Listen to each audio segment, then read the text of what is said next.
안녕하세요, 학생 여러분. 네, 5주차가 시작되었습니다. 네, 지난 주차까지는 간호, 본질, 간호과정, 그리고 바이탈 사인 중요하다고 했었죠. TPR, BP, 그리고 SPO2까지 강의를 했었고요. 이번 5주차에는 입퇴원 및 안전 간호에 대해서 강의를 하도록 하겠습니다.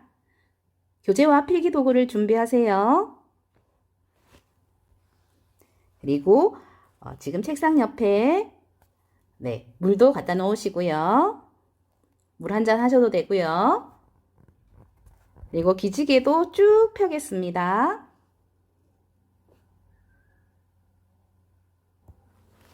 보이는 사진은 지금 교정에 있는 사진이거든요.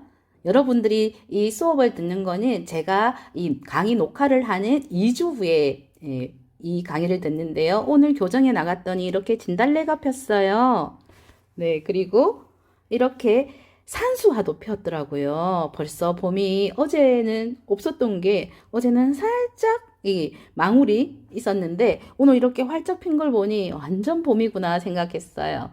여러분 마음에도 제 마음에도 같이 봄이 오고 그리고 여러분들이 4월 26일 날 교정에 와서 함께 이 모든 경치를 즐겼으면 좋겠습니다. 네, 그러면 5주차 시작하겠습니다. 네, 이 첫 번째 슬라이드에 이번 5주차의 모든 내용을 담아놨거든요. 이 그림이 어떤가요?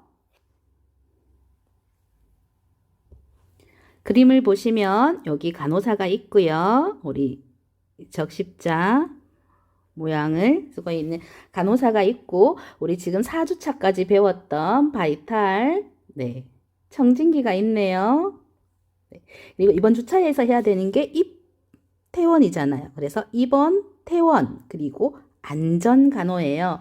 요즘에는 이 안전을 되게 중요시해요. 요즘뿐만 아니라 계속 그렇게 했지만 환자들이 혹시나 이제 침대에서 떨어져서 낙상사고라든가 이런 것들을 당하게 되면 간호사 책임이에요. 그래서 환자도 안전하게 그리고 간호사도 업무에서 있어서 실수하지 않도록 그리고 이런 사고를 발생하지 않도록 잘 관리를 해야 되겠죠. 그러면 여기 보이는 침대가 보이네요. 네. 침대를 한번 쫙 보세요. 이 침대는 어때요? 일반 침대랑은 좀 다르죠? 되게 일단은 럭셔리해 보입니다. 고급지죠? 네. 그래서 이 침대 이름은 전동 침대라고 합니다. 전동 침대. 네. 전동 침대라고 하고 이거는 어떤 모니터라든가 이제 컨트롤 할 수 있는 기능이 있어요. 그래서 여기 보면 컨트롤러가 있어요. 네. 컨트롤러로 이 침대를 올리고 내리고가 가능한 거예요. 그래서 여기 보면은 원리가 여기를 쭉 올리면 위로 올라가겠죠. 그리고 또 나르는 거를 하면 내려가겠죠. 그래서 침대 높이를 조절할 수가 있습니다. 침대 높이는 여러분들이 나중에 실습하거나 일해보면 아시겠지만 간호사 허리 쪽에 가까울수록 내가 일을 하기가 좋아요. 너무 낮거나 너무 높거나 하면 허리에 무리가 가고 목에도 무리가 가고 팔 어깨에도 다 무리가 가거든요. 그래서 허리 쪽에서보다 조금 낮게 이렇게 하고 있습니다. 근데 환자 입장에서는 또 노인 환자 같은 경우에는 침대가 너무 높으면 올라가고 내려오는 게 힘들겠죠. 그래서 노인병원에서는 또 환자들이 원하는 데 따라서 침대가 좀 낮게 아예 제작돼서 나오는 데도 있거든요. 그래서 병원에 갔더니 어떤 데는 침대가 높구나, 어떤 데는 낮구나 하는 것은 이것은 대상자가 이제 맞춰서 그 침대를 맞춰서 그 안에서 그렇게 세팅을 하는 겁니다. 그리고 이 침대 같은 경우에는 그런 걱정이 없죠. 그냥 맞추면 되니까요. 그래서 우리 실습실에도 4월 26일 날 오면 보시겠지만 전동 침대가 모든 침대에 다 세팅되어 있지는 않고요. 전동 침대가 중간중간에 있어요. 그래서 이거를 본인이 한번 만져보시면 되겠습니다. 그래서 여기 컨트롤러 가지고 모니터를 가지고 이렇게 쭉 올리시고 내리시면서 하시면 되고 여기 보면은 침상 난간이 있어요. 보일까요? 이 부분이 침상 난간이거든요. 이 침상 난간을 제대로 올려놔야지 환자가 다치지를 않겠죠.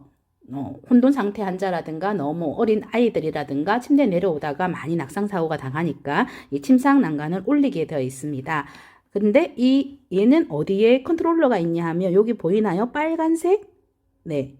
여기를 누르면 이 난간이 내려가게 되어 있습니다. 그리고 올릴 때는 그냥 쭉 당기면은 올라가게 되어 있거든요. 네. 그렇게 해서 침상 난간이 보이고 여기 있는 거는 이제 여기가 사람이 머리 쪽이니까 침상 머리 쪽, 이 아래쪽이 침상 발치예요. 그래서 일반적으로는 이 간호사가 환자 머리 쪽에서 잡고 움직여요. 머리 쪽에서 서서 환자 얼굴을 보면서 이렇게 움직이긴 하거든요. 이렇게 가면은 환자가 조금 어지러울 수가 있어서 여기 그림에는 간호사가 다리 쪽에 섰지만 일반적으로는 머리 쪽에서 이동하고 있습니다. 네. 그래서 전반적인 이제 침대에 대해서 얘기를 했고요. 또 뒤에 가서 침대가 또 나오거든요. 그러면 또 세부적인 거 보겠습니다. 네, 또 침대 사진을 가져왔어요. 침대. 여기서는 좀 전에 설명했던 거에서 뭐가 없나요?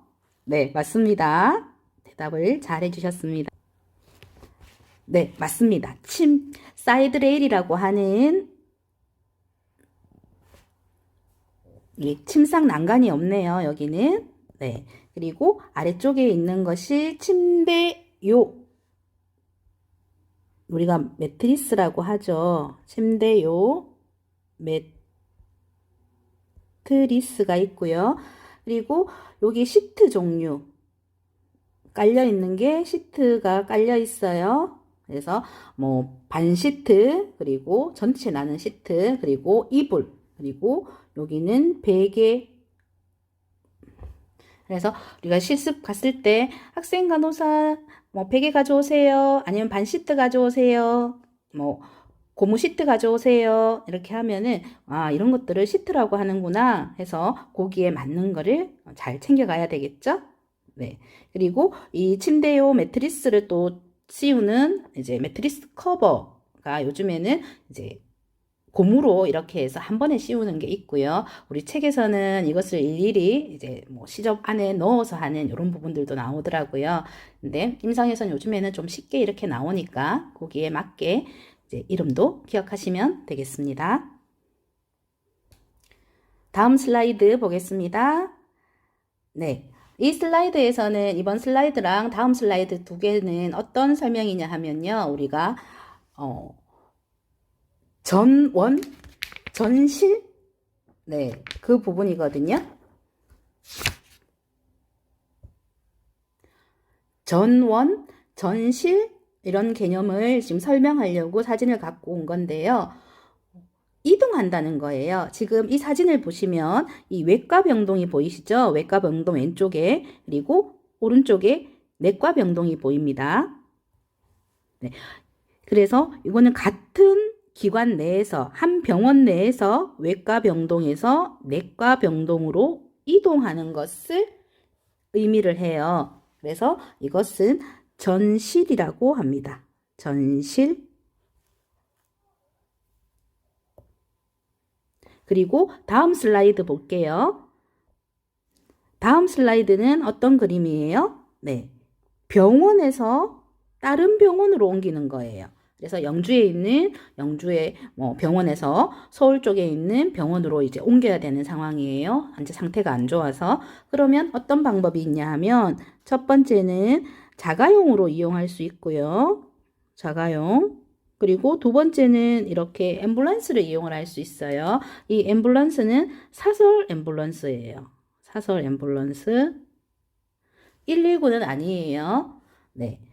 그래서 병원에서 병원으로 이동을 할 때는 119를 이용할 수 없습니다. 그래서 사설 앰뷸런스를 이용하고 있어요. 제가 또 간호사를 근무를 할 때 이 부분을 또 놓쳐갖고 선배한테 야단 맞은 적이 있었거든요. 그래서 확실히 저는 이 부분을 여러분들도 실수 없이 하셨으면 좋겠습니다. 그래서 이 지금 병원에서 병원으로 이동하는 거는 전원이라고 해요.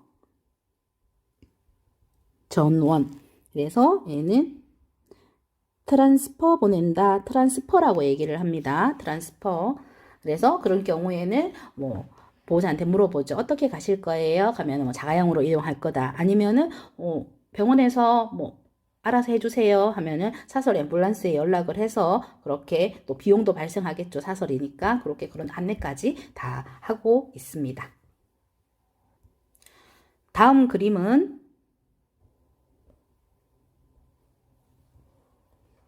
침상 난간에 대한 설명인데요. 우리 아까 사이드 레일은 그림에서 봤었죠. 그 사이드 레일이고 이것은 안전 난관이라고 해서 안전 난관 이 부분입니다.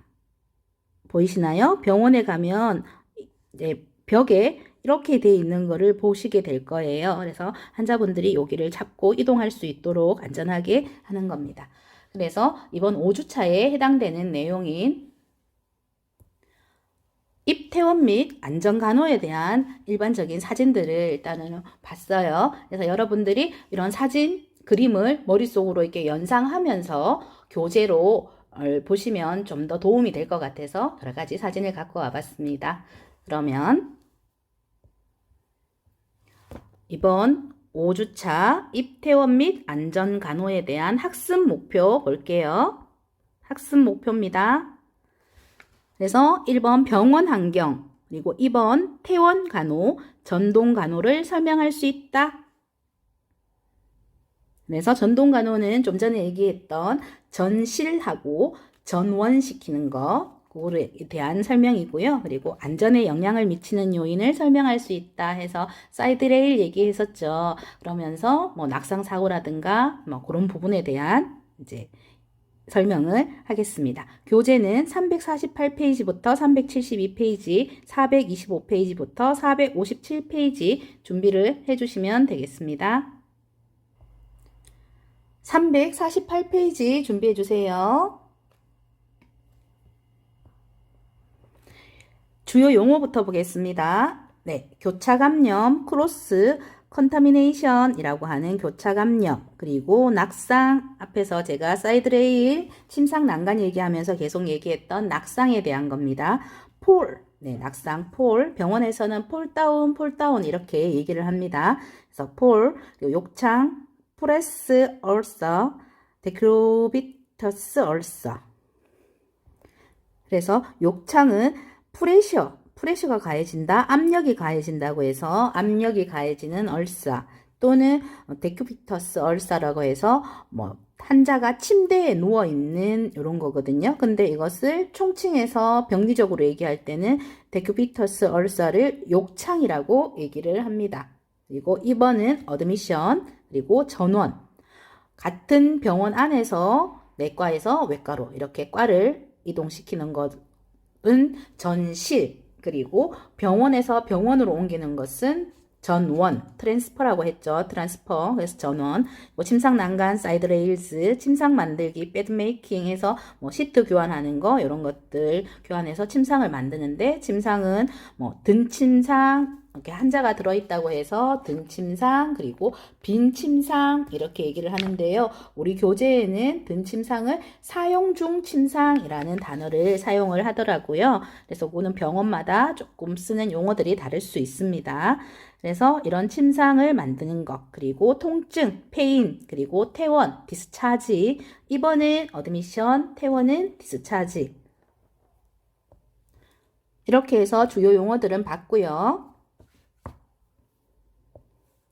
다음 페이지 넘어가시면 네, 입원 환경의 조성입니다. 그래서 입원 환경은 중요하겠죠. 그래서 편안한 환경은 대상자의 휴식과 수면, 안녕에 영향을 미친다. 네, 그리고 왼쪽 단락에 보시면 환경에 대해서 우리 나 선생께서 얘기하셨습니다. 나 여사께서 나이팅게일입니다. 나이팅게일의 저서에서 이 나이팅게일은 환기, 보온, 조명, 방해, 청결, 소음, 침대, 침구류 등을 포함한 개념에 대해서 언급했습니다. 그래서 통계학에도 능통했지만 나이팅게일은 이런 환경, 우리 간호에 있어서 환경을 중요시 했다고 우리 1주차 때 얘기를 했습니다. 간호의 본질 얘기를 하면서 했던 거 기억나신가요? 네. 그래서 병실의 온도 나옵니다. 병실의 온도. 예. 병실의 온도는 신생아나 영아, 노인, 중환자의 경우 정상보다 좀 더 높아야 되고요. 그리고 실내 온도는 20에서 23도씨가 대부분의 대상자가 편안하게 느끼는데 그중에 신생아나 영아, 노인, 중환자 이런 경우에는 조금 더 높여야 된다 이 얘기고요. 환기 보겠습니다. 환기는 이런 신선한 공기로 대체해서 이런 배설물, 상처배, 구토물 등에 대한 냄새가 다른 사람들에게 불쾌감을 유발하는 것을 방지할 수 있다. 이렇게 해서 환기도 중요하고요. 그리고 소음도 중요하겠죠. 입원 환경 중에서. 그래서 병원 환경은 매우 소란스러울 수 있습니다. 그래서 이런 소음은 스트레스 반응, 수면 방해, 활력 징후 상승, 상처 회복 지연, 면역 체계 약화, 청력 손상을 일으킨다고 검증이 되어 있습니다. 그래서 앞에서 봤던 침대 얘기입니다. 우리 그림 떠올려 보시면서 전동 침대랑 일반적인 침대 사진 기억나시죠?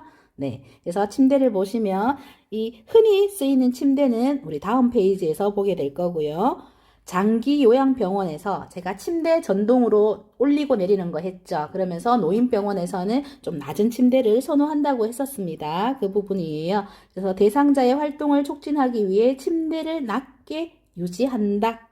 이거는 이제 대상자가 원하면 이렇게 할 수 있는 거죠. 그래서 대개의 경우 침대 높낮이는 전자식 혹은 수동식으로 조절이 가능하다. 우리 앞에서 봤던 거는 전자식이고요. 수동식은 우리 실습실에도 있거든요. 그래서 오른손 여러분 들어보실까요? 오른손. 그래서 오른쪽으로 돌리면 침대가 머리가 올라가요. 그리고 반대겠죠. 왼쪽으로 돌리면 다시 내려가요. 근데 이거 한쪽에 있는 거는 그렇고요. 이 침대에 보면 오른쪽에도 하나가 있고 왼쪽에도 돌리는 게 있어요. 그래서 왼쪽에 있는 거는 이제 다리가 올라가고 다리가 내려가요. 그거는 우리 사람들이, 한국 사람들이 거의 오른손잡이가 많기 때문에 이제 닥터가 갑자기 왔어요. 그래서 환자가 상태가 바이탈이 막 흔들려요. 그리고 저혈압이 왔어요. 저혈압이 왔을 때는 이제 심장 쪽으로 혈액이 많이 가서 다시 혈압을 올려야 되잖아요. 그러면 머리를 낮춰줘요. 심장과 가깝게 해주려고. 그러면 빨리 머리를 낮춰줘야 되는 상황인데 지금 오른쪽 왼쪽을 잘 모르면 전동식이면 괜찮은데 수동식일 때는 어떻게 해야 되냐 하면 이제 기억하는 거죠. 아, 오른쪽이 머리 쪽이더라. 그러면은 오른쪽을 손을 들고 오른쪽에 있는 것 중에서 왼쪽으로 돌리면 더 머리 쪽이 낮아지는 거예요. 급할 때 빨리 그걸 생각하시면 돼요. 그리고 다리를 올려줘야 되는 경우가 있죠. 샥 포지션이어서 쇼크가 왔을 때는 다리를 높여서 또 심장 쪽으로 피가 많이 가게 하거든요. 그러면 다리를 올리려고 하면 왼손 그래서 왼손으로 오른쪽으로 돌리면 다리가 올라갑니다. 그래서 수동식일 때는 그렇게 기억을 해주시면 되니까 실습 때 다시 한번 보여드릴게요. 그래서 높은 침대는 간호사가 구부리거나 손을 뻗치지 않고 활동할 수 있고 낮은 침대는 대상자가 쉽게 내려올 수 있도록 한다. 그리고 침대에서 우리 침대요 했었죠. 매트리스. 그래서 이 매트리스는 방수 처리된 커버로 쌓여 있다. 그래서 좀 전에 설명드렸던 이제 침상 체위입니다. 제가 말로 했던 체위인데요. 350페이지 표 12-1을 보겠습니다. 여기에 보시면 바로 누운 자세. 이제 여기서부터 여러분들은 이런 자세에 이제 익숙해야 돼요. 앙와이, 그리고 파울러, 그리고 반 파울러, 트렌델렌버그, 그리고 역 트렌델렌버그라고 해서 역은 리버스가 되겠죠. 리버스. 그러면 보겠습니다. 앙와이라고 하는 거는 지금 어떻게 되어 있냐 하면 사람이 이렇게 누워 있는 거예요. 머리 쪽 보이시나요? 그래서 침상은 완전한 수평이다. 이렇게 누워 있는 거고요. 파울러 자세는 뭐냐면 이 사람 이름을 따서 파울러라고 하고요. 우리가 앉아있는 자세를 자위라고 해요. 사람이 이렇게 앉아있는 자세. 앉아있는 자세를 자위라고 하는데 앉을 자자를 써서 자위. 이 자위 중에서 반자위라는 얘기를 참 많이 해요. 반자위가 곧 파울러 자세거든요. 근데 굳이 이렇게 사람 이름을 따서 하니까 어렵기는 하죠. 그래서 반자위는 파울러 자세다. 그래서 이 자세가 45도에서 60도 정도를 얘기를 한다. 그래서 저는 이제 우리 학생들한테 기억하게 하라면 이렇게 얘기를 해요. 자위는 우리가 90도 앉아있는 자세를 90도면 반이니까 45도죠. 그럼 여기가 45도에 해당되는 반자위. 그리고 또 이 파울러를 또 반으로 나눴어요. 반 파울러. 그래서 세미라고 하거든요. 세미 파울러스 포지션이라고 보통 하는데, 세미는 또 이 파울러의 반이잖아요. 이때는 얘가 기준인 거예요. 60. 그래서 여기가 안에가 30도가 들어가거든요. 그래서 세미 파울러 포지션 반 파울러는 30도 정도로 이제 한다. 그래서 책마다 조금 다르기는 한데 확실하게 기억을 해 놓으시려면 이렇게 아예 숫자로 딱 각인을 시켜 놓으시면 좋아요. 그래서 나중에 이런 자세 얘기 포지션이 정말 국시에도 많이 나오거든요. 그리고 또 병원에서도 세미 팔로 포지션 취해주세요. 팔로 포지션 취해주세요. 뭐 이렇게 얘기를 했을 때 헷갈리지가 않아요. 그래서 여기 이 시간대 확실하게 익혀 놓으시면 되겠습니다. 그리고 트렌들렌버그는 지금 머리가 이쪽이잖아요. 머리가 이쪽이고, 그래서 머리가 아래쪽으로, 그래서 침대 상부를 발치보다 낮추는 체위가 트렌들렌버그 포지션이고요. 그리고 여기라고 했으면 반대가 되겠죠. 그래서 머리를 올리고 다리가 내려가겠죠. 그래서 반대로 침대 상부가 발치보다 높은 체위이다. 그래서 지금 이 시간에 앙와이, 파울러, 반 파울러, 트렌들렌버그, 역 트렌들렌버그를 이제 익히시면 되겠습니다. 이 형광펜 있는 부분만 볼게요. 파울러 자세는 어떨 때 취하냐? 호흡 문제가 있는 대상자는 폐의 확장을 돕는 자세이다. 그래서 파울러는 지금 그림이 이렇게 되어 있는 거죠. 그러면 우리 횡격막 얘기를 했었죠. 그래서 횡격막은 이 중력에 의해서 이 자세를 취하면 아래쪽으로 내려가겠죠. 그러면 더 우리가 안에 있는 공간이 더 넓어집니다. 그게 폐의 확장이라고 하고요. 그래서 호흡 문제가 있는 사람들은 파울러 자세를 취해줘야 됩니다. 그리고 세미 파울러 포지션, 그리고 반 파울러는 폐의 확장을 촉진하기 위해서도 똑같죠.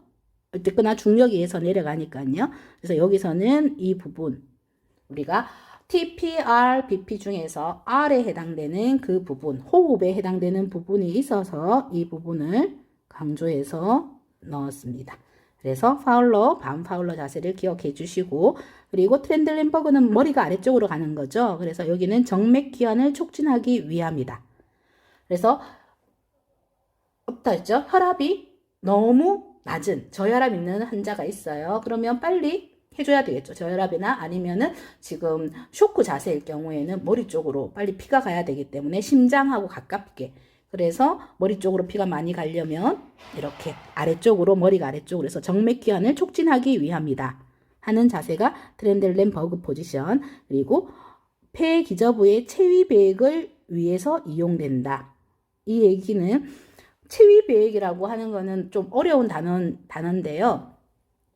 포지션으로 해서 배액을 한다는 거예요. 만약에 우리가 토했어요. 근데 토한 게 우리가 잘못 기도로 넘어가면은 폐렴까지 갈 수가 있어요. 우리 목에는 두 개의 구멍이 있어요. 하나는 식도, 음식만 들어가야 되는 식도, 그리고 또 하나는 공기만 들어가야 되는 기도가 있어요. 근데 평상시에는 이 두 개의 구멍으로 만약에 음식만 들어가는다면 막아서 음식만 들어갈 수 있도록 해 놓는데, 어떤 문제가 생겼을 때는 이 부분이 안 될 수가 있는 거예요. 그리고 무의식인 경우에 이제 이 기능이 잘 안 돼서, 그러면 잘못해서 기도로 넘어가는 경우에는 고개를 옆으로 돌려서 배액이 잘 되도록 한다. 이런 단어가 있어요. 그렇게 해서 기도로 안 넘어가게 해야 되는데, 이때 쓰는 단어가 배액이거든요. 근데 이때는 체위 배액이라고 하는 거는 이런 포지션, 체위로 인해서 이렇게 배액을 해주는 거예요. 그때 이렇게 머리를 아래쪽으로 해서 배액을 잘 하도록. 근데 그때 배액은 폐 쪽에 어떤 문제가 있는 거예요. 그러면 내가 왼쪽 폐에 문제가 있어요. 그러면 오른쪽으로 이렇게 머리를 아래쪽으로 해서 오른쪽으로 돌아 놓으면 이 왼쪽에 있던 폐에 어떤 문제가 있었던 게 기관지 쪽으로 가서 밖으로 나올 수 있도록 되어 있거든요. 그래서 이 부분은 2학기 때 또 다시 한번 설명을 드릴 거예요. 지금은 너무 어렵게 되기 때문에 이 부분은 그 정도로 해서 폐기저부의 체위 계획을 설명을 마칠게요. 그래서 정맥기관 촉진 폐기저부의 체위 계획을 위해서는 트렌들렌버그 자세를 취한다. 이렇게 기억을 해주시면 되겠습니다. 그래서 사이드레일 계속 얘기했던 부분입니다. 350쪽 왼쪽 아래쪽 부분입니다. 침상 난간, 사이드레일은 혹은 안전 난간 해서 세이프티 사이더 해서 난간인 거는 우리 병실에 아까 난간 잡았던 거 기억나시죠? 그것도 난간이고 이거 침상 난간도 난간이죠. 그래서 안전 난간이라고 한다. 그리고 중요한 점은 침상 난간을 내린 채 간호사가 침상 곁을 비워서는 안 된다. 그러면 사이드레일을 내려놓은 상태에서 내려오다가는 낙상사고가 당할 수 있다는 거죠. 351페이지입니다. 왼쪽 단락 보실게요. 난간으로 인한 낙상뿐만 아니라 여러 가지 위험이 발생한다. 난간으로도 낙상뿐만 아니라 이런 문제가 발생할 수 있습니다. 그래서 주로 난간 사이에 대상자가 끼이는 사고가 발생한다. 우리 좀 전에는 환자를 떠날 때 꼭 난간을 올려주라고 했잖아요. 근데 이 난간이 또 문제가 될 수도 있다는 거죠. 그래서 이런 것도 주의하라는 얘기거든요. 그래서 난간 사이에 대상자가 끼이는 사고가 발생하고 고위험군에서는 허약한 노인, 초조, 선막, 혼돈이 있는 경우와 저산소증인 대상자이다. 이런 사고가 발생하는 게, 그리고 침상 난간의 사용을 일상적 의무적으로 하는 것을 줄여나갈 것을 이제 요구하고 있다. 그래서 침상 난간의 사용에 대한 대안법은 낮은 높이의 침상가에 매트 설치, 움직임 감지기, 침상 비상 경보 버튼 등이 있다. 해서 침상 난간은 지금 우리나라에서는 사이드레일을 올리는 것을 원칙으로 하고 있고요. 그리고 미국에서는 이제 일부에서 이렇게 침상 난간으로 인한 이렇게 문제점도 발생할 수 있고 고위험군에서는 위에 얘기했던 이런 사람이 있을 수 있다. 그래서 그 대안법으로는 뭐냐 하면은 이제 세팅을 해 놓는 거예요. 이제 시간을 몇 초를 세팅해 놓겠죠. 그래서 환자가 이 침상에서 나가 있는 경우에는 막 이렇게 알람이 울도록 움직임 감지기 이런 비상 경보 버튼 이런 것들을 대안책으로 내놓기도 한다. 이런 얘기고요. 밑에 발판 볼게요.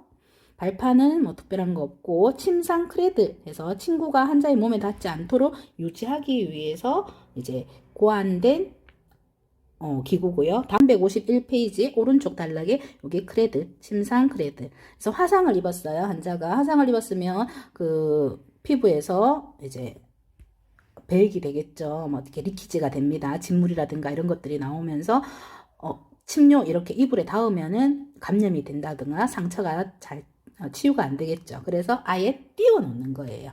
그래서 크레드를 이용을 해서 여기 프레임입니다. 프레임 여기다가 이렇게 설치하는 것을 침상 크레들이라고 한다. 이게 보시면 되고, 이제 침상 만들기에서는 제가 빈 침상 그리고 사용 중인 침상이 있다고 했죠. 그래서 빈 침상은 폐쇄형과 개방형. 그래서 폐쇄 침상은 침상볼을 침대 맨 위까지 펼쳐서 베개를 덮는다. 그리고 사용 중인 침상 만들기에 보시면 대상자가 침상 밖으로 나와 앉는 것을 금기시할 수도 있고 치료나 견인장치 등에 의해 부동이 필요할 수도 있다. 그래서 이러한 경우에는 사용 중 침상 만들기가 필요하다. 네, 여기에서 개념을 잡으시려면요. 침상 만들기 보통 우리 병원에서 백메이킹이라고 얘기하거든요. 거기서 백메이킹은 베드메이킹이거든요. 침상 만들기. 근데 저는 백이라고 해서 등을 만드나? 이렇게 신규 간호사 때 생각했던 기억이 나네요.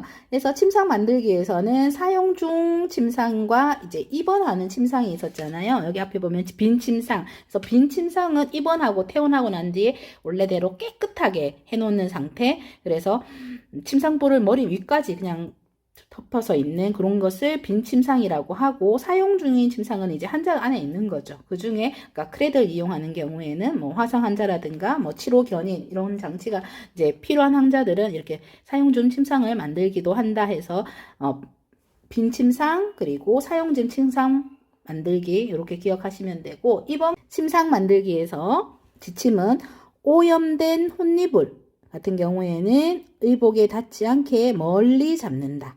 오염됐다는 것은 뭐 환자의 뭐 피가 묻었다든가 뭐 구름이 묻었다든가 아니면 사용했는 이런 오염된 혼이불은 이제 간호사 의복에 닿지 않게 멀리 잡고요. 대상자의 혼이불을 다른 환자의 침상에 올려두면 안 된다.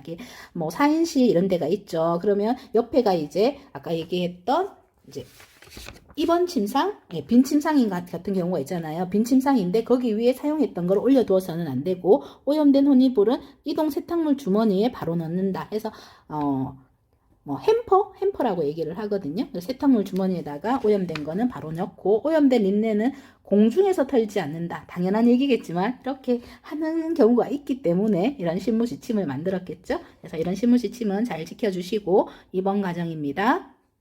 네, 352페이지의 오른쪽 달라. 그래서 어드미션 이 과정에 절차는 원모가에서 처음에 하게 되고요. 그리고 입원 수속 절차와 같이 이제 의료보험 확인 절차를 밟기도 한다. 그래서 의료보험인지 아니면 교통사고로 당한 건지 아니면 상해로 인한 건지 이런 것들을 다 밟게 되고요. 그리고 응급실을 통해서 입원하는 경우에는 이제 환자에 대한 정보가 본인한테 이제 묻는 것보다는 가족, 친척, 친구에서 얻게 되는 경우가 많겠죠. 환자가 만약에 엄청 심하게 다쳤을 때는 말을 할 수 없는 상황일 수도 있고 무의식인 경우도 있으니까요. 그래서 대부분의 병원에서는 입원 서약서에 서명하기도 하고요.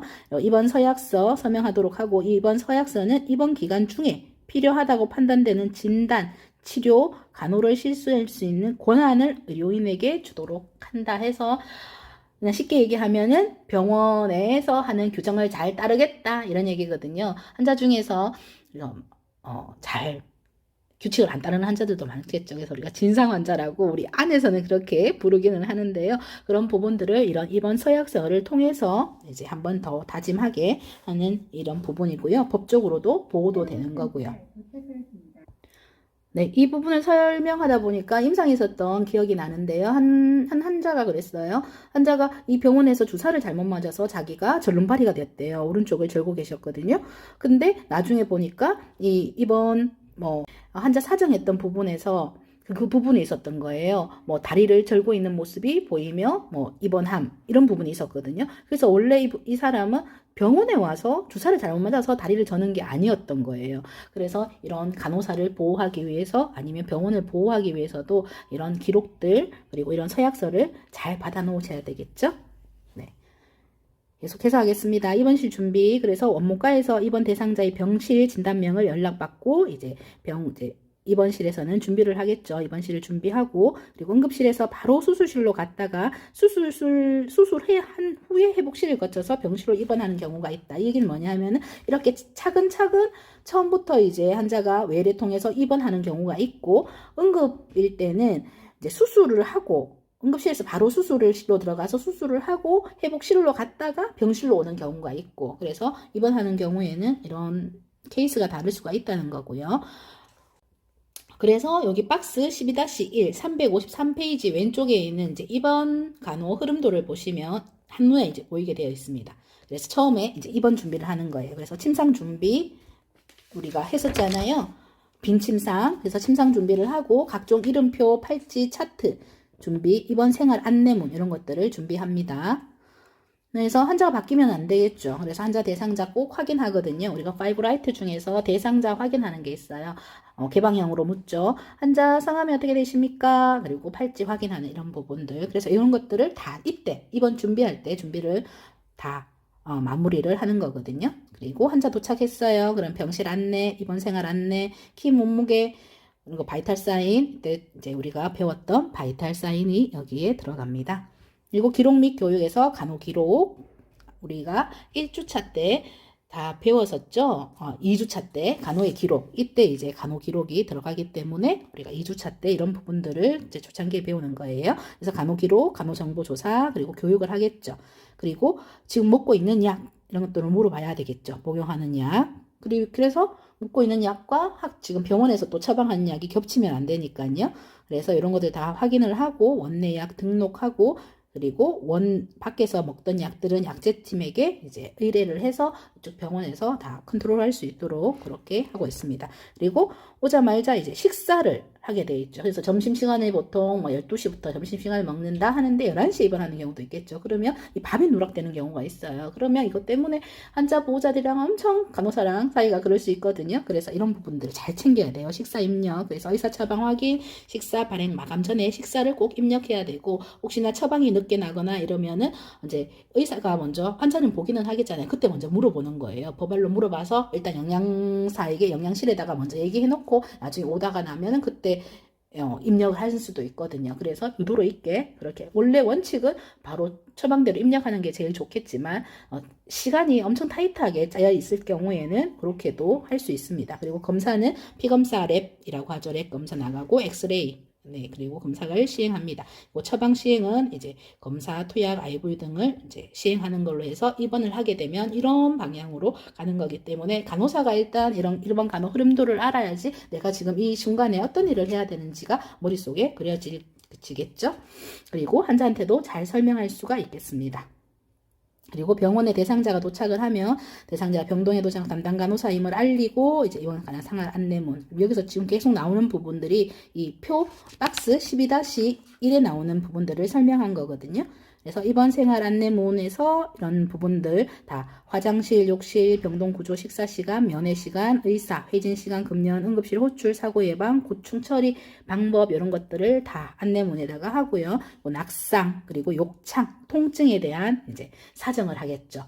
그래서 통증은 제5 바이탈 사인이라고도 한다 해서 통증에 대한 것들이 또 중요시 되고요. 그리고 계속 강조하는 낙상, 낙상, 그리고 프레셔, 얼사라고 하는 이 욕창도 잘 관리를 해야 되겠습니다. 353페이지 계속해서 오른쪽 단락입니다. 그래서 간호정보조사지는 이제 성인, 소아, 신생아, 산모 이렇게 환자한테 딱 맞는 조사지를 선택하고 기본정보, 그리고 신체검진, 병력, 입원시 교육 내용 등을 누락 없이 작성한다. 해서 좀 전에 제가 예로 들었던 다리를 절고 왔던 환자분, 이제 뭐 주사를 잘 맞아서 그랬다는 분, 이런 분들에 대한 그런 것들을 잘 이렇게 누락 없이 작성을 잘 하셔야지 서로 보호가 가능하겠습니다. 그리고 그림에서 이제 수업 시간에 당일 시간에 설명했던 전동 부분입니다. 그래서 동일 기간 내에서의 이동 나오죠. 그래서 이렇게 여러 가지 이유로 동일 기간 내에서 이동하는 것을 전시 이라고 하고요. 그래서 다인실에서 1인실로 가거나 아니면은 내과에서 외과로 이동하는 거. 그래서 환자가 다인실에 뭐 6인실 이렇게 있었어요. 근데 자기가 도저히 안 되겠어요. 너무 힘들어요. 1인실로 옮겨주세요. 하면 이것도 전실에 해당되는 거고요. 그리고 내과에서 외과로 가는 것도 전실입니다. 그래서 차트, 카덱스 기억나나요? 녹색 부분이 있었던 환자 인계할 때 썼던 거, 차트 카덱스에 기록된 병실 번호를 정확히 고치고 영양과에도 연락해서 배식에 차질이 생기지 않도록 하고 주치의한테도 알려준다. 그래서 몇 호실 뭐로 옮겼습니다 해서, 그리고 밥 나오는 것도 그쪽 방으로 제대로 가야 되니까 이런 부분들이 이렇게 잘 챙겨야 되는 겁니다. 네. 355페이지에 보시면 네, 다른 기관으로의 이동이 나오죠. 다른 기관. 그래서 병원이 다른 병원으로 옮기는 거 제가 설명드렸던 겁니다. 그래서 한 건강기관에서 다른 건강기관 옮기는 것을 트랜스퍼 전원이라고 한다. 그래서 이 트랜스퍼는 퇴원 절차와 같게 되겠죠. 우리 병원에서 이제 넘어가는 거니까. 그래서 병원에서 대상자는 퇴원하지만 병원 기록지의 사본은 다른 시설로 보낼 수 있다. 팍스라고 합니다. PACS. 팍스는 어떤 거냐 하면은 우리 엑스레이 찍잖아요. 엑스레이. 그리고 CT도 찍죠. 그리고 MRI도 찍고요. 우리 암 환자 같은 경우에는 PET-CT도 찍습니다. PAT라고 하는 이제 이런 것들을 이제 진단한 영상들을 하는 이제 프로그램이에요. 그래서 이 팍스에 있는 내용들을 다른 기관으로 이 파일을 넘겨주거든요. 그래서 보낼 수도 있다는 겁니다. 그리고 퇴원 기록 시에는 전원하는 병원명, 이동수단 등에 대한 내용을 이제 기록을 해줘야 되겠죠. 네. 2번 생활 안내문 보겠습니다. 네. 그래서 이번 생활 안내문에 대한 354페이지에 보면 여기 내용들이 쭉 있습니다. 뭐 이번 준비물이라든가 식사 시간, 면회 시간, 의사 회진 시간, 전화 사용 안내, 응급시 호출, 사고 예방, 금연 이런 것들은 어떻게 하는지 다음 페이지에도 이어집니다. 그리고 화재 시의 주의사항, 고충 처리 방법, 주차 안내. 요즘에 이 주차가 제일 보호자랑 환자하고 시비가 제일 많이 붙는 부분이거든요. 그래서 1인 1주차만 가능하고, 이제 이거는 그 기관에 따라서 다르거든요. 그래서 왜냐면 주차 비용이 만만찮잖아요. 네. 그래서 주차 안내 이런 것들도 하고, 편의시설도 이렇게 다 설명을 하면은 되겠습니다. 그래서 이게 입원 생활 안내문에 대한 내용이고, 이거는 병원, 기관마다 다 다릅니다. 그리고 낙상 위험도 사정하는 우리 도구 한번 그 기록지 한번 볼까요? 낙상 위험도 폴이라고 얘기했죠? 네. 그래서 안에 구분을 보면 이게 몰스포 스케일이라고 해서 이제 스케일은 척도 또는 도구라고 얘기하거든요. 척도, 도구. 척도가 뭐예요? 자를 얘기하는 거에서 기준이 되는 거예요. 그래서 객관적으로 이제 이거를 해서 점수화해서 우리가 얼만큼 이 낙상 위험도가 있는지 우리가 시각적으로 볼 수 있어야 되겠죠. 그래야지 차트에 기록도 하겠죠. 그래서 점수를 여기다가 매기는 거예요. 몇 점 몇 점인지. 여기가 뭐 있으면 25점 이렇게 뭐 여기서는 15점이 끝나는 게 있죠. 그래서 여기에 보면은 과거 낙상 경험이 있습니까? 예라고 하면 25점. 2차적으로 뭐 어떤 다른 진단이 있습니까? 예. 그리고 보행이 목발이나 지팡이를 사용합니까? 뭐 여기 15점. 그리고 이렇게 정맥 주사 이런 거를 맞고 있습니까? 예. 그리고 그런 거리가 허약하거나 장애가 있습니까? 의식 상태가 혹시나 이제 뭐 잊어버리거나 이런 것들이 있습니까? 이렇게 해서 점수를 매기게 되겠죠. 그래서 여기에 총점이 매겨지겠죠. 그러면 25 더하기 15, 40, 55, 75, 80, 15. 이 사람은 지금 105점이나 되네요. 이렇게 됐을 때 어떻게 이제 읽는 거죠. 여기서 보면은 그래서 51점 이상이 해당되잖아요. 그러면 낙상 고위험군에 속하는 거예요.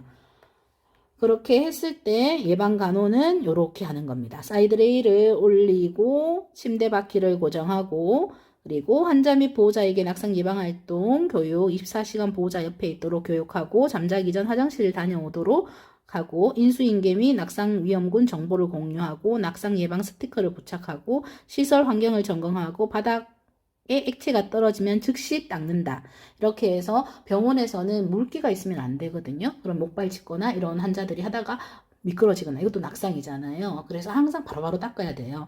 그래서 또 낙상 고위험군에서는 지금 제시되었던 이 부분이 중요한 부분입니다. 잘 기억해 주시기 바랍니다. 사정도구는 어떻게 점수를 내는지 보셨죠? 그래서 거기에 해당되는 거를 하셔서 점수로 결과치를 읽어 주시면 됩니다. 그런 똑같은 원리로 해서 욕상 위험도 보겠습니다. 욕창 위험도 사정 기록지를 보면 감각 기능의 이제 능력이에요. 그래서 여기는 지금 똑같이 완전 제한적인지 매우 제한적인지 약간 제한적인지 장애가 없는지에 따라서 이제 이런 것들을 또 표시를 하겠죠. 그러면은 1점. 뭐 습기가 항상 축축하다. 원래는 정상이 뭐예요? 거의 축축하지 않아야 되겠죠. 근데 기저귀라든가 이런 것들을 하고 계신 분들은 항상 축축하겠죠. 그리고 활동은 침대에만 있고 누워있는 그리고 가동성은 완전 부동 상태다. 아니면 매우 제한적이다, 약간 제한적이다. 이렇게 점수를 영양은 매우 불량하다, 마찰과 전단력 이렇게 해서 점수를 쭉 매기면 여기 총점이 나오겠죠. 똑같이 좀 전에 낙상 위험도랑 같습니다. 그렇게 해서 12점 이하다. 지금 여기서 보면 알듯이 이렇게 점수가 낮을수록 좀 안 좋은 상태잖아요. 그래서 12점 이하가 되면은 욕창 고위험이기 때문에 고위험군에는 어떻게 예방 간호를 해야 될까요? 네, 이렇게 합니다. 에어 매트리스. 그래서 매트리스 침대 밑에 까는 거 있죠? 그 매트리스를 공기 침료를 사용합니다. 공기 침료를 사용을 해서 한쪽에 계속 압력이 가해지도록 않도록 하는 거예요. 욕창은 프레서 소어라고 했었잖아요. 압력이 가해진다. 특히 뼈 돌출 부위, 그런 부위에 이제 에어 매트리스를 깔아주면 이제 압력이 덜 받게 되겠죠. 발 뒤꿈치 뼈 돌출 부위 보호. 그래서 그 눌리는 뼈 있는 부분입니다. 그리고 체위 변경 1시간마다씩, 원래 우리가 수아는 거의 2시간마다 이렇게 체위 변경을 하게 되어 있는데 이것도 기간마다 다릅니다. 여기서는 이제 고위험군이기 때문에 고위험일 때는 1시간마다 시행.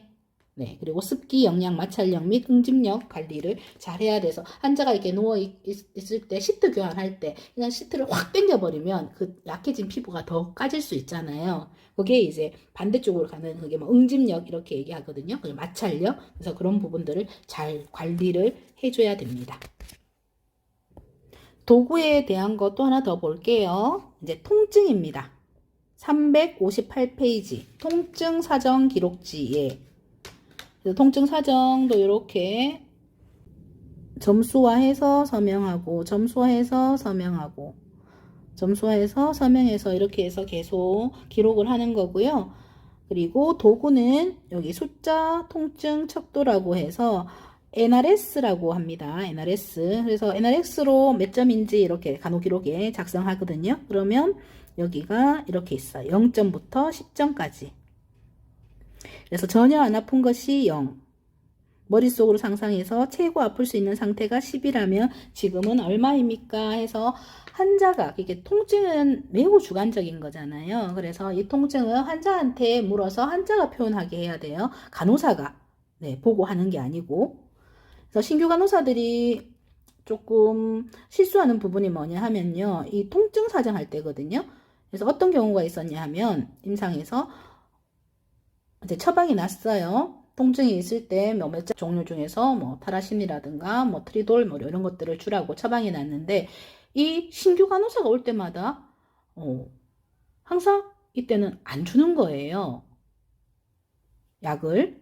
그래서 나중에 그 신규 간호사를 불러서 물어봤어요. 이 NRS 점수를 어떻게 사정을 했는지 했더니 어떻게 하냐면 환자가 일단 이제 병실에 가서 환자 표정을 보고 이 얼굴 통증 척도라는 이 FPR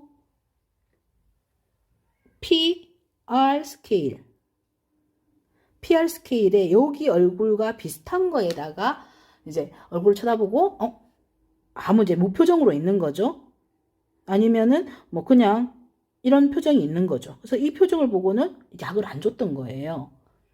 그래서 나중에는 다시 거기 교육을 하기는 했었는데 이 얘기가 뭐냐 하면은 이 도구에 대한 정확한 거를 알고 있어야 되는 거죠. 그래서 이 통증은 간호사가 보는 게 아니고 그 주체가 대상자가 돼야 된다는 거예요. 그래서 말을 못하는 아이라든가 이제 그런 경우에, 그리고 성인 같은 경우에도 뇌 쪽에 어떤 손상이 되어서 말만 못하는 경우가 있잖아요. 그래서 통증이 행복해 보이는 통증이 없기 때문이고 슬픈 표정인 통증이 있기 때문이라고 이제 설명을 해준 다음에 이제 표정을 지어보라고 얘기를 하는 거죠. 말을 못하는 경우에. 그러면 그거와 비슷하게 하면 되는 거예요. 지금 얘기한 것도 똑같이 환자가 관찰하는 거긴 하지만 환자한테 일단은 인포메이션 정보를 주고 거기에 해당되게 그 표정을 지어보라고 했기 때문에 결국은 환자가 표현을 한 거거든요. 네, 이해가 되시나요? 이렇게 해서 척도가 있습니다. 그래서 여기 NRS 점수에서 여기 또 결과치를 읽는 방법을 알아야 되니까 여기서 7점에서 10점이면 심한 통증, 4에서 6점이면 중증도 통증, 1에서 3이면 경미한 통증, 이렇게 해서 닥터가 오다를 내겠죠. 몇 점이면 약을 주라, 아니면은 뭐 3점이면 약을 주지 말고 그냥 버발로만 말로만 일단은 해라, 이런 부분들을, 이런 것들을 보고 결정하시는 겁니다. 다음 페이지 359페이지에는 간호정보조사지 있고요. 퇴원계획 디스차지 플레이는 언제부터 해야 되냐면요. 입원 즉시. 입원 즉시 퇴원계획을 동시에 세웁니다. 그래서 일반적으로 퇴원계획은 대상자가 병원을 떠나 집으로 가는 것을 말하고요. 병원에서 장기요양기간, 그리고 재활센터에서 집, 그리고 가정에서 병원으로 이동할 수도 있습니다. 네. 그래서 박스 12-7 퇴원 간호 흐름도 보겠습니다. 퇴원 준비는 어떻게 하냐면 퇴원 지시 및 퇴원 처방, 환자 보호자에게 퇴원 안내, 필요한 서류 확인, 외래 예약, 반납 확인 이런 것들을 일단 퇴원 준비를 하게 되고 그리고 이제 원무과에서 퇴원 수속 이제 이게 팀에서 정산을 하게 되겠죠. 돈적인 부분. 그래서 퇴원을 진행을 하고 그리고 간호 기록을 하고 그리고 퇴원 교육, 퇴원 시 간호 계획을 일단은 작성해서 퇴원 간호 계획을 하고 환자한테 이제 퇴원약이 뭐 7일분 나갈 건지 10일분 나갈 건지 아니면 2주분 나갈 건지 해서 확인해서 퇴원약도 나가고요. 그리고 다음 외래 예약하는 날 퇴원 후에 이제 관리들을 교육하고 퇴원 차트 정리 및 반납 이렇게 하고 퇴원 후에 이제 청소하고 정리하는 것까지 해서 퇴원 간호 흐름도인데요. 이 부분이 이제 환자나 보호자들과 가장 이제 언쟁이 높아지는 부분입니다. 왜냐하면 환자분들은 이제 퇴원한다고 하면은 엄청 좋잖아요. 병원 생활이 지겨울 때가 됐죠. 뭐 짧게 하든 길게 하든 그러면 이 퇴원 날만 기다렸던 거죠. 그러면 그 다음 날 보통 오전 중으로 퇴원을 하게 되거든요. 12시 전에 이제 정산을 하게 되는데요. 환자는 빨리 가고 싶은 거예요. 보호자도 그렇고. 근데 이 서류 때문에 빨리 못 가는 거죠. 그래서 그 전날 미리 다 물어보는 거예요. 퇴원 준비에 해당되는 이제 퇴원하게 되면 보험회사와 관련해서 서류들이 있을 거 아니에요. 그러면 필요한 서류가 있습니까? 해서 그 다 체크하는 난이 있거든요. 그 체크해서 다 정리를 해놓고 그리고 이제 3교대를 하고 있는 상황에서는 그 전날 나이트밤 밤근무 간호사가 이 부분들을 거의 다 정리를 해놓습니다. 그래서 데이 때는 그냥 환자만 보낼 수 있도록 세팅을 해놓아야 되는데 이게 나이트밤 간호사가 이제 일을 제대로 안 하거나 이러면은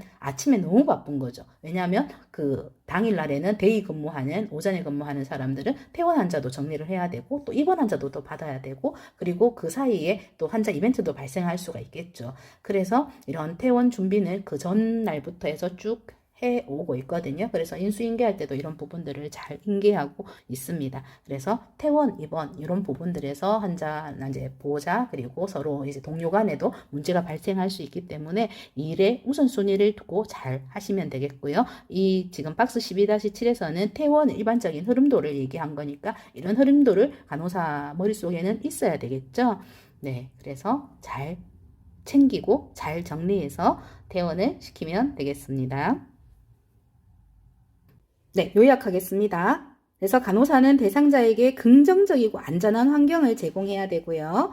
그리고 간호사는 목적에 맞는 침상, 그래서 침상은 빈 침상, 사용 중인 침상이 있었죠. 거기에 맞는 침상을 준비하고 입원 과정은 입원 준비, 입원 수속, 환자 도착, 기록 및 교육, 보유약 등록, 식사 입력, 검사 및 처방 시행 순으로 이제 이루어지고요.